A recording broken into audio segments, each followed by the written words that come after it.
Hola, soy Marcos Cifuentes, bienvenidos a La Encerrona, tu mini noticiero en pandemia. Hoy es viernes 26 de noviembre de 2021 y con la cercanía de las fiestas de fin de año, pues ya es tradición tener agitación en las calles.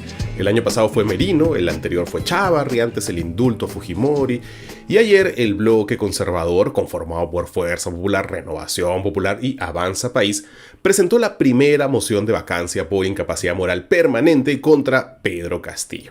Entonces la primera pregunta que ustedes están haciendo es ¿cuándo? ¿Qué cosa se va a arruinar? ¿Mi Navidad o mi Año Nuevo? Entonces vamos por partes.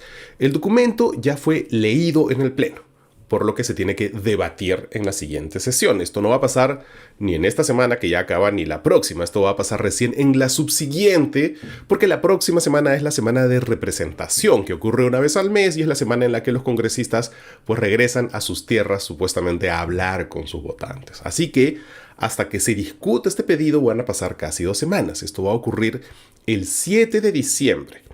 Los congresistas promotores de la vacancia, que por el momento son 28, los 28 del bloque conservador que dieron ayer el primer paso, pues esos 28 entonces van a tener todo este tiempo, hasta el 7 de diciembre, para intentar llegar primero a los 52 votos que se requieren para que se apruebe si esta moción se debate, que ese es el segundo paso. ¿Eso cuándo va a ocurrir? Pues como el 8 es feriado, entonces esto puede ocurrir, digamos, el 9 o hasta el 20 de diciembre. Pues digamos que entonces lo más probable es que vamos a tener una Navidad agitada.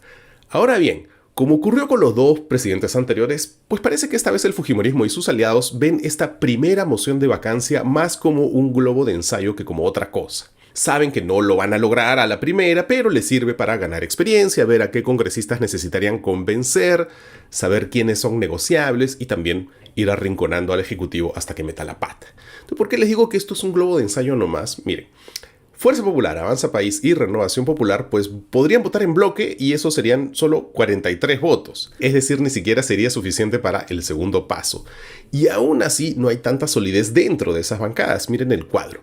Pese a que Keiko Fujimori anunció que su bancada iba a votar en pleno por la vacancia, solo 11 de los 24 fujimoristas firmaron la moción. La semana pasada, por ejemplo, Raúl Guamán, un fujimorista, le dijo a La República que él no estaba de acuerdo con vacar al presidente. Así que, por ejemplo, ahí tienen un voto menos. En el caso de Renovación Popular, no firmó Jorge Ceballos, que es un congresista que antes, por ejemplo, votó a favor de darle la confianza a Mirta Vázquez, lo que motivó el malestar del dueño de su partido, López Aliaga, ¿no? Ojo, la semana pasada, José Cueto, de este partido, admitió que no tenían los votos para vacar al presidente y que en realidad estaban apoyando la moción de Pati Chirinos más como una suerte de interpelación, o sea, para obligar al presidente a rendir cuentas. O sea, como saben que no lo pueden votar, pues al menos quieren que vaya a hablar. Esto es un poco irresponsable, ¿no? Hay caminos menos traumáticos que una vacancia para obligar al presidente a rendir cuentas. Prestémosle atención a la lista de los que firman la vacancia. La mitad de ellos son congresistas de Lima y Callao. Esto coincide con un dato que nos muestra las encuestas, que el mayor rechazo hacia Pedro Castillo está en la capital. Como ven en el cuadro, no han firmado congresistas de la Sierra, Centro y Sur, salvo por ahí 2 de Arequipa, ¿no?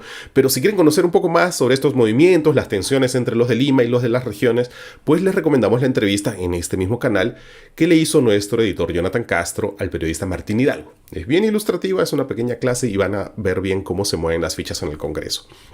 ¿Qué pasa en el resto de las bancadas? Pues tenemos Juntos por el Perú, Somos Perú y el Partido Morado que ya han mostrado su rechazo a la vacancia desde que Patricia Chirinos la planteó la semana pasada, ¿no? Ojo que lo mismo había dicho incluso Carlos Anderson, que es el congresista más opositor de otra bancada, de la bancada Telesub.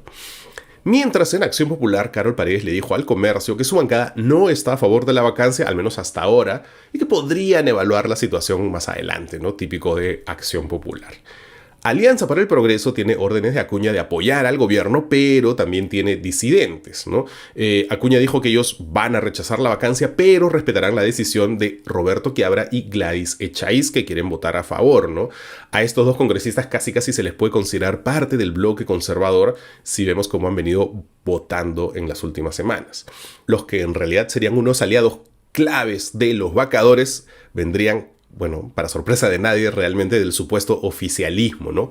Obviamente, el bloque magisterial de profesores de Pedro Castillo sacó un comunicado para rechazar la vacancia, ¿no? Fíjense en esto, ¿no? A pesar de que siguen perteneciendo formalmente a la bancada de Perú Libre, este bloque magisterial ya tiene hasta logo, y todo, ¿no? Ya se comportan como si fueran una bancada distinta, aunque no lo son realmente.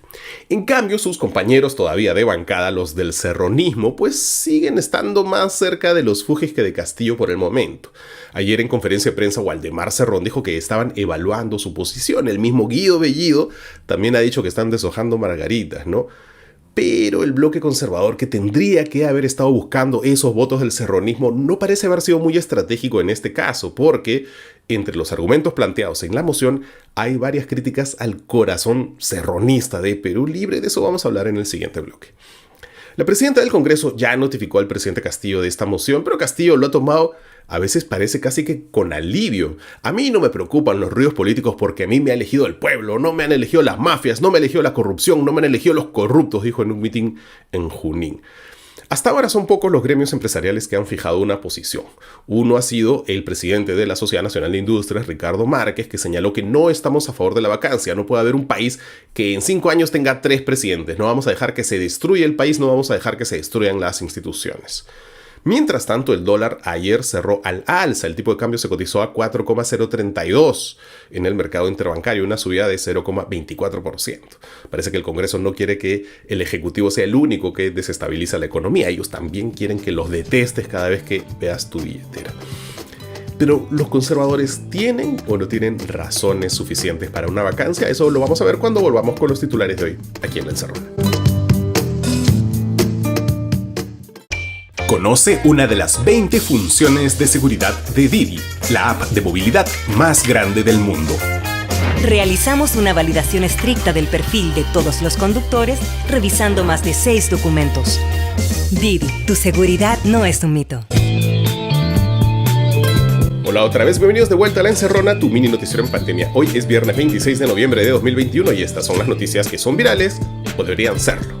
Y veamos la moción de vacancia. ¿Cómo empieza? ¿Saben cómo empieza? Empieza citando al padre de Patricia Chirinos, a Enrique Chirinos Soto, para hablar de la incapacidad moral. Pero aquí ya que nadie se acuerda quién era Chirinos Soto, el hombre que se reunía con Montesinos para pedirle un buen número pues en la lista para postular al Congreso, que le decía que siempre lo había apoyado, hasta en la ley Cantuta, y que se vanagloriaba junto a Montesinos de haberse tirado al Tribunal Constitucional, porque efectivamente él fue quien presentó la moción para bajarse al Tribunal Constitucional que intentó impedir la reelección contra Fujimori, y entonces él salió diciendo: yo acuso como gran tribuno, me trae esto todos los flashbacks de los 90, este señor Chirinos Soto.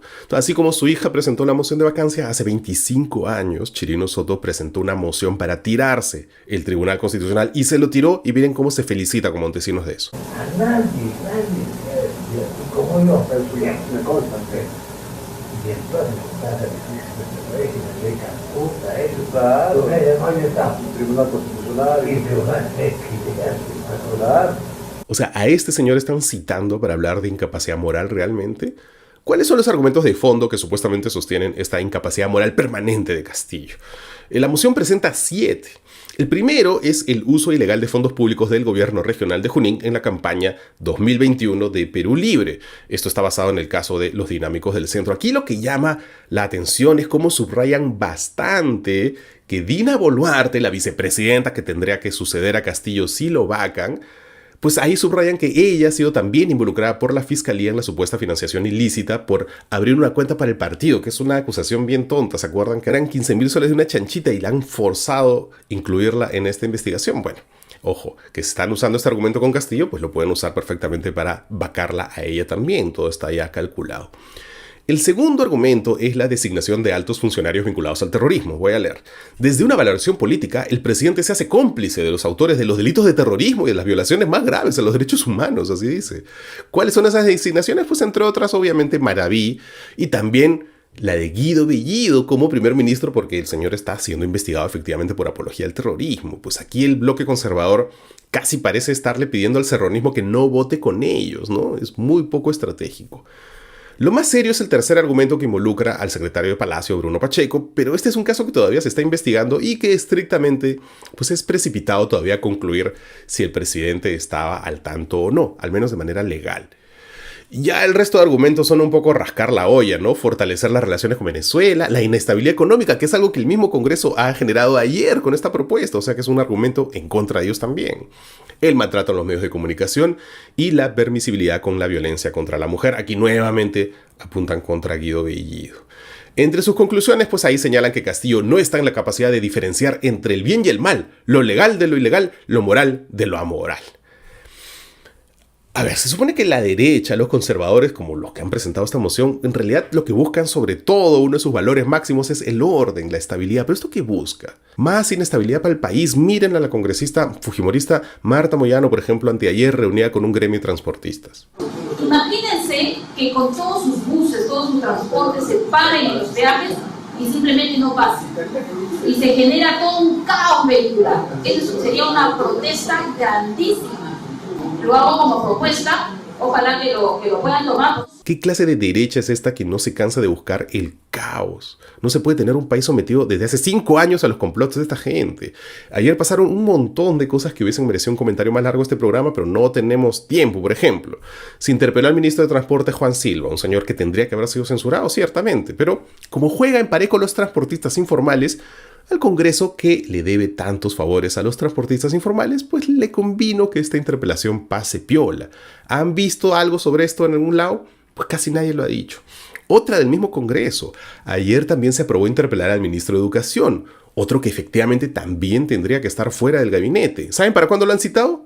Para el 7 de diciembre, o sea, para el día en que se va a debatir si se aprueba la vacancia.